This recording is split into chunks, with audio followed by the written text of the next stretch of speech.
When a wolf loses one of its owners in a tragic accident, it is unwilling to accept the loss. Soon after the funeral, it digs up the fresh grave. But that's when the unthinkable happens. The mourners gathered around the grave as the coffin was lowered into the ground.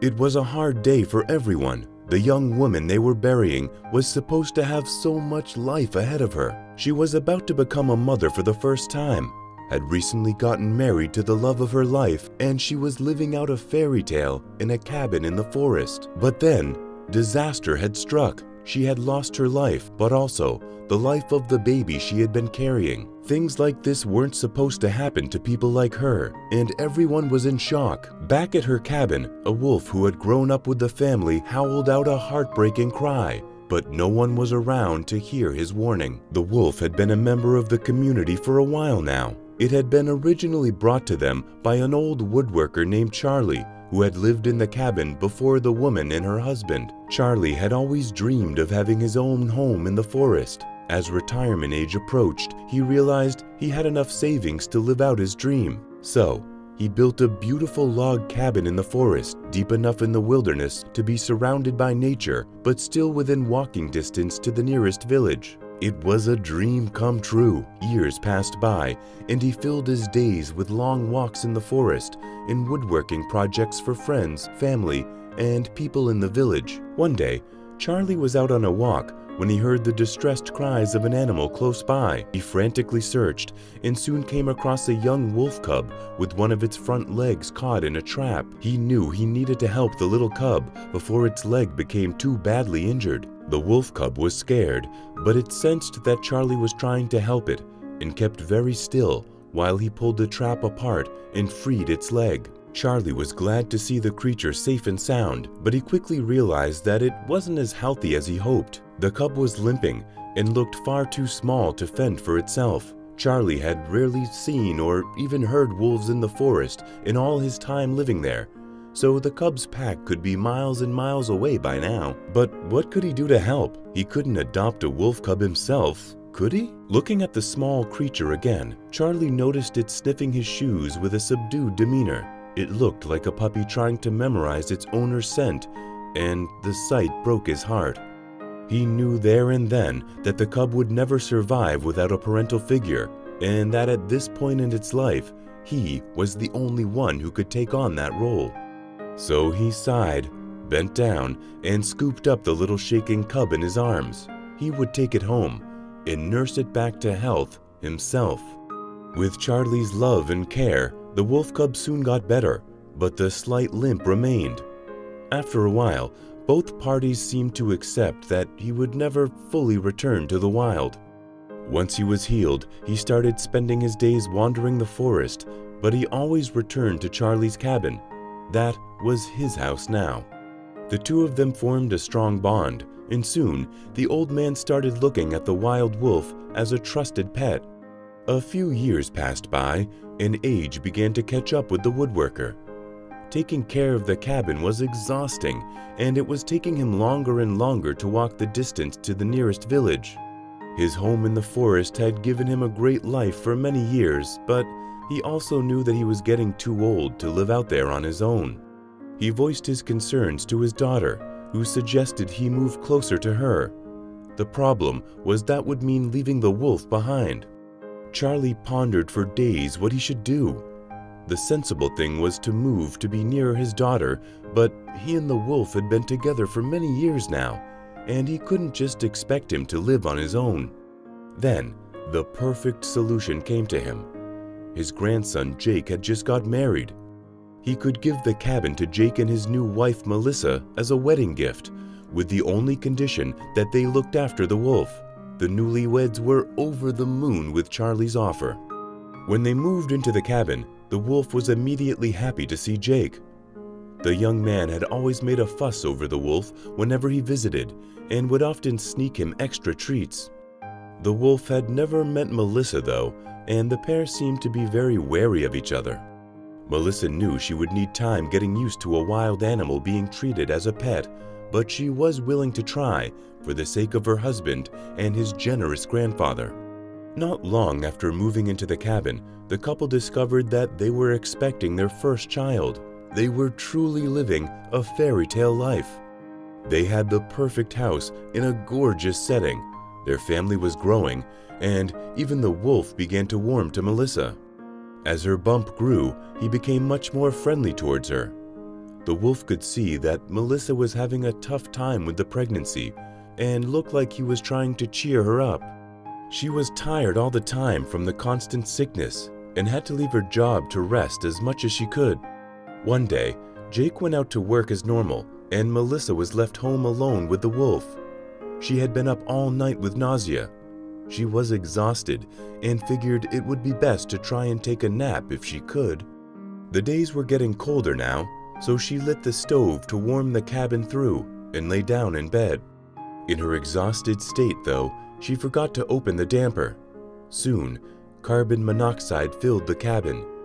Without realizing what was happening, Melissa drifted into unconsciousness.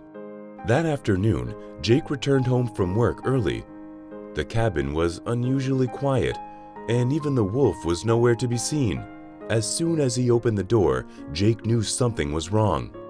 He turned off the stove and opened all the windows before dashing over to Melissa. He tried to wake her, but it was no use, so he phoned an ambulance. When the paramedics arrived, it didn't take long for them to assess the situation. Melissa was dead, and the child she was carrying had also passed away. Jake had never felt a pain like this. He held on to his wife's body and wept uncontrollably. He heard a bang from inside the cabin and turned to see what was happening. The wolf had let himself inside by tearing apart a wooden panel in the front door and was walking into the bedroom with unusual urgency. Jake wiped the tears from his face as he distractedly thought that the wolf had never let himself inside the cabin before. The wolf sat next to Jake and stared at Melissa's body for a long time. He let out the occasional whimper, but Jake didn't seem to be taking any notice, so after a while, the wolf jumped up onto the bed and began to lick her hands. Jake was furious at the wolf's behavior and immediately ordered him to go outside, but the wolf didn't listen. Enraged and overcome with grief, Jake dragged him to the backyard, where he put him on a chain so he couldn't come back into the cabin. All night long, the wolf howled and whined. No matter how much Jake shouted at him, he wouldn't stop. He yanked at the chain and ran around like he was crazy. But Jake didn't relent and kept him chained up. He decided that until the funeral was over, the wolf could stay chained outside. He had no idea what had gotten into him and didn't have the strength to deal with him now that his world had fallen apart. On the day of the funeral, the wolf became even more unsettled. He howled constantly, and the noise was driving Jake insane. He already had so much to deal with and didn't think he would ever be able to take care of anything or anyone in his life after losing the two people that mattered most to him. So he decided that once the funeral was over, he would unchain the wolf and, hopefully, he would disappear into the forest. But their farewell had to wait. Now that he was behaving so erratically, he didn't want to risk setting him free before the funeral.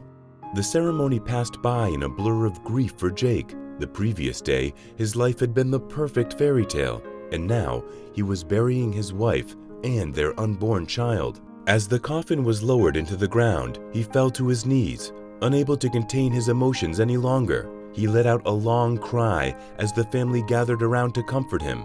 He didn't know it yet, but back at the cabin, the wolf was doing the same. When Jake returned home, the wolf was still as distressed as he'd been that morning. He knelt down and said his last goodbye. Then, he unchained him like he'd promised to. Without looking back, the wolf dashed off into the forest in the direction of the village. Here it was, Jake thought. The day they would part forever had come. But he was too exhausted to give it any more thought and trudged into the cabin for another night of broken sleep. The next day, Jake phoned Melissa's parents and asked if they'd like to visit her grave with him. They all arranged to meet at the graveyard later that morning. Jake realized he'd not heard the wolf all night and concluded he had indeed left forever. The thought of losing another friend at the time pained him, but he was so consumed by grief that he couldn't even recognize that emotion. Jake met Melissa's parents at the graveyard as arranged, but when he got there, he noticed there were a lot of people hanging around one spot. As he got closer, he realized they were all very close to Melissa's grave. He sped up, anxious to see what was going on. When he reached her final resting place, he was shocked by what he saw. The wolf was frantically digging up the grave, and a crowd of people had gathered around, trying to shoo him away. The wolf had dug so deep, though, that he had now reached the coffin and was furiously scratching at the lid. Jake was outraged. How dare that wild animal disturb his wife and baby's eternal sleep? He ran over to the grave and was about to pull the wolf away when he stopped in his tracks. A low moaning noise was coming from the coffin, but it didn't come from the wolf, as he'd also stopped moving. With shaking hands, Jake leaned over into the grave as the wolf jumped out of the way. He yanked back the lid, and what he saw almost made him faint. Melissa's eyes were open. She was groggy, but alive. The unthinkable had happened. Melissa had been buried alive. A group gathered around to help pull her out of the grave as someone else phoned for an ambulance. No one could understand how it had happened, but it was clear Melissa needed checking over. With her alive, there was a chance that the baby was still alive too. At the hospital, doctors couldn't explain what had happened either. When the paramedics were called to the cabin, Melissa didn't have a pulse. She was technically dead, and yet she'd come back to life less than 24 hours later. But the good news kept on coming. Not only was Melissa alive, but the baby had also lived and seemed to be doing just fine. The two of them were simply dehydrated and weak and would need to spend a few days at the hospital, but they would heal just fine. Jake couldn't believe that he got his whole life back when he thought it was over, and it was all thanks to the wolf. He realized that the creature must have sensed Melissa was alive since the beginning, and all his howling and whining had been his own way of trying to communicate it to Jake. He might have heard her moaning inside the coffin, and that's why he had dashed to the cemetery as soon as he had been freed of the chain. Jake couldn't believe his grief had almost cost him his family. Thankfully, the wolf had saved them for him. After that shocking ordeal, the wolf became a member of the family. Jake and Melissa would be forever indebted to him. And when their baby was born, they immediately introduced it to its big furry brother, the guardian angel, who had saved it from certain death even before it was born. What a shocking story! Have you ever heard of a person that was wrongly pronounced dead? How would you react if a loved one came back from the dead? Let us know your thoughts in the comments below. Thanks for watching. We'll see you in the next video.